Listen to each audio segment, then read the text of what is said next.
Oh gosh, it's such a good weather today. I'm enjoying this beautiful sun. Oh, I'm going to miss it so badly. The warmth of the sun in January and February. So I know I have to enjoy it here. Oh, beautiful.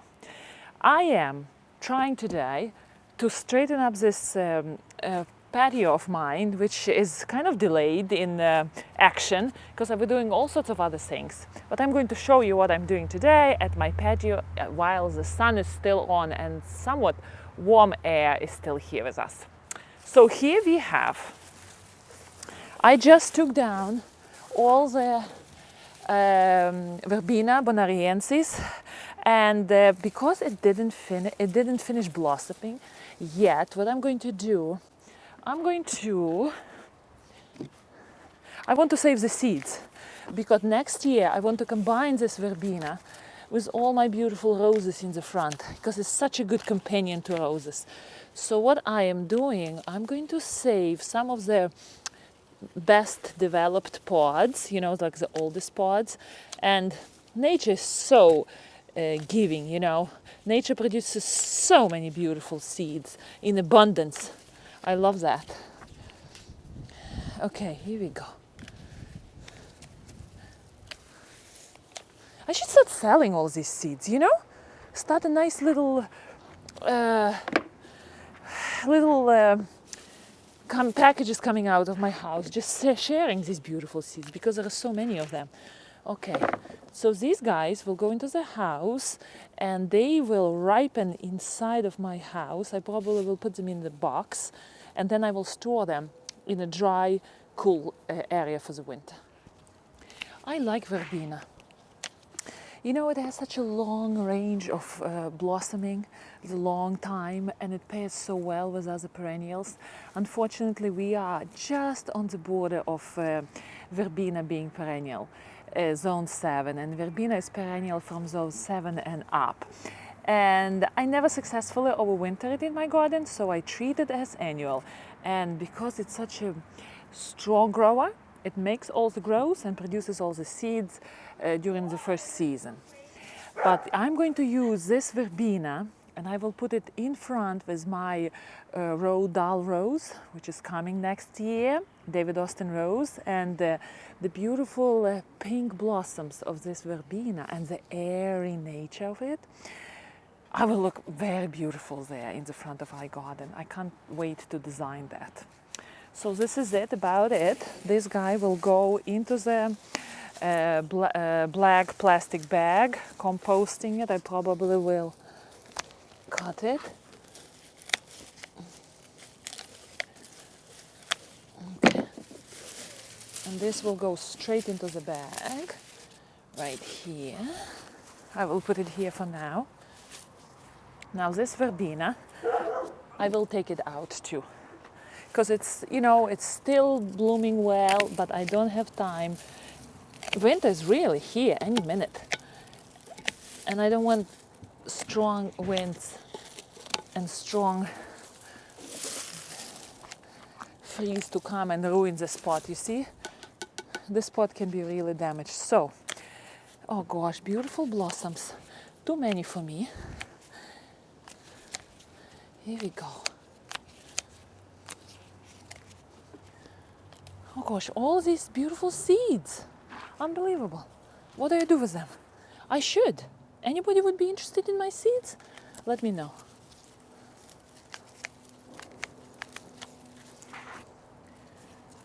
Because there's literally thousands and thousands of them. Oh gosh, what did I do here? I messed it all up. Okay, now I will show you around what's going on here in this porch, because there are a lot of interesting developments here. Just look how gorgeous these sedums look on the sun. And several days ago, they were even more magnificent.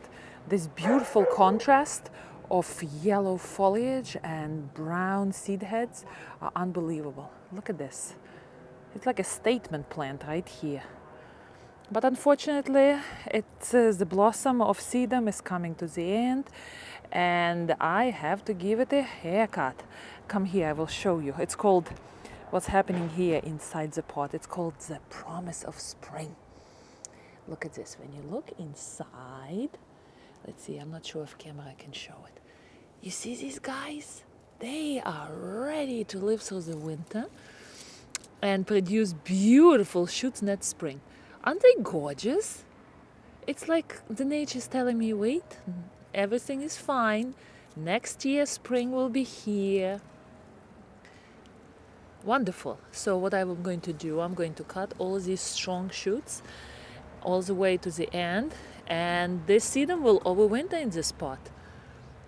I find these little balls of green very interesting. Here we go. Colorful, very highly colorful plant. Now behind it we have chives, common chives growing, and we almost use them all for kitchen needs. So I'm going to give it a haircut, just trim it, and it will survive in the pot all right. Every year I do the chives in pots, and they are doing fine here. Now what we have here, oh gosh, we have our cow manure is still sitting waiting here for my beautiful roses to go into dormancy, which they are refusing to do because there is no winter here, there is no frost conditions. Look at my Lady of Shalott, almost lost all its leaves due to black spot and due to just being November, and it needs a haircut because it's too tall for this area here. It's generally very windy here. I'm going to clean these leaves. The fresh leaves fell down, you see. Lady of Shalott is at the end of the season, it does succumb to black spot, so I make sure that I'm very careful about treating leaves underneath Lady of Shalott. I make sure that I pick everything here.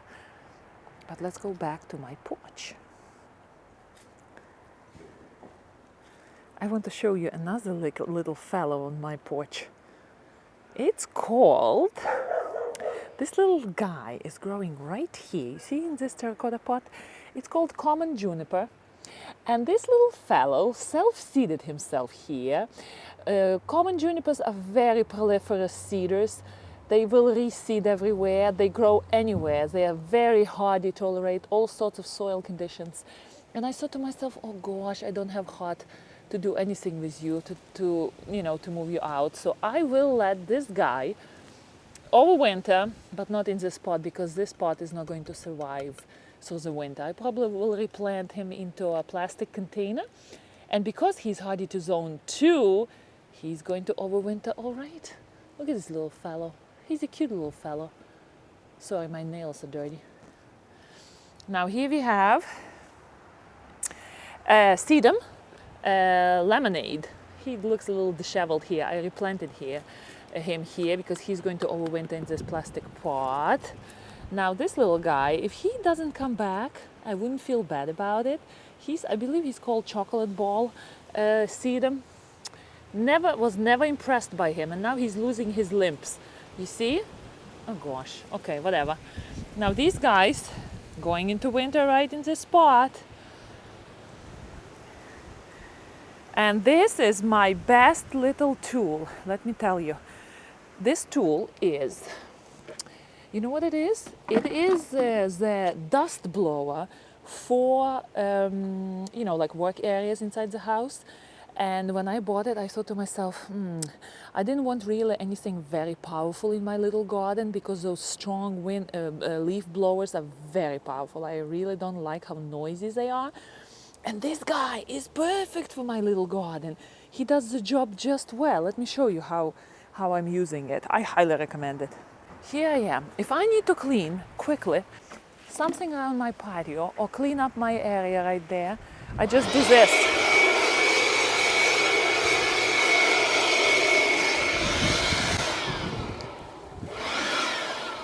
Oh, battery died. All right, but you get the point. It's a very handy little machine which doesn't require a lot of space in the garden or in my shed, and it does the job just well.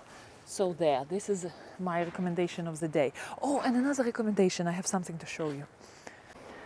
Okay, so yesterday I went to Home Depot because I wanted to shop for my rose fertilizers.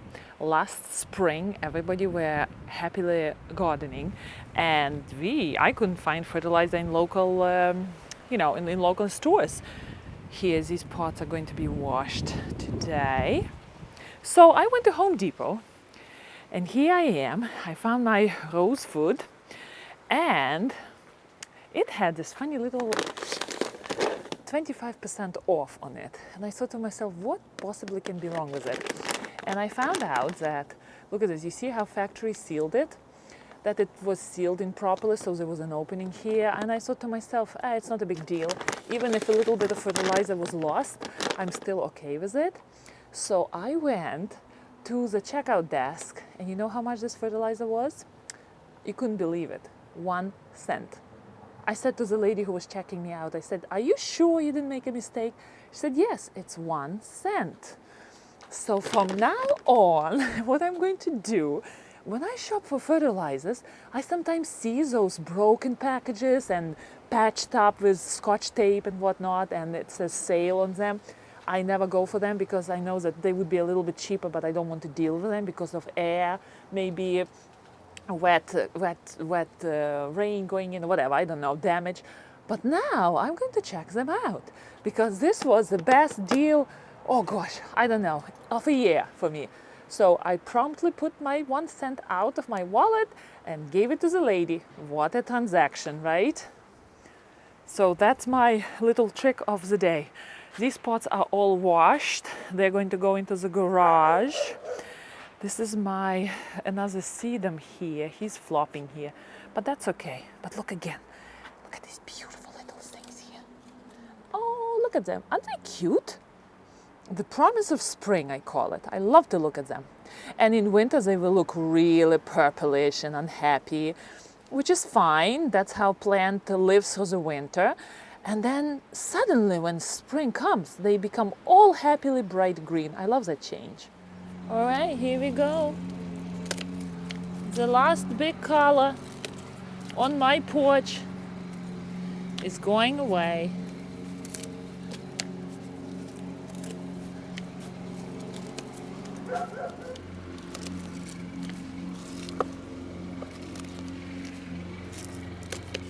Here we go.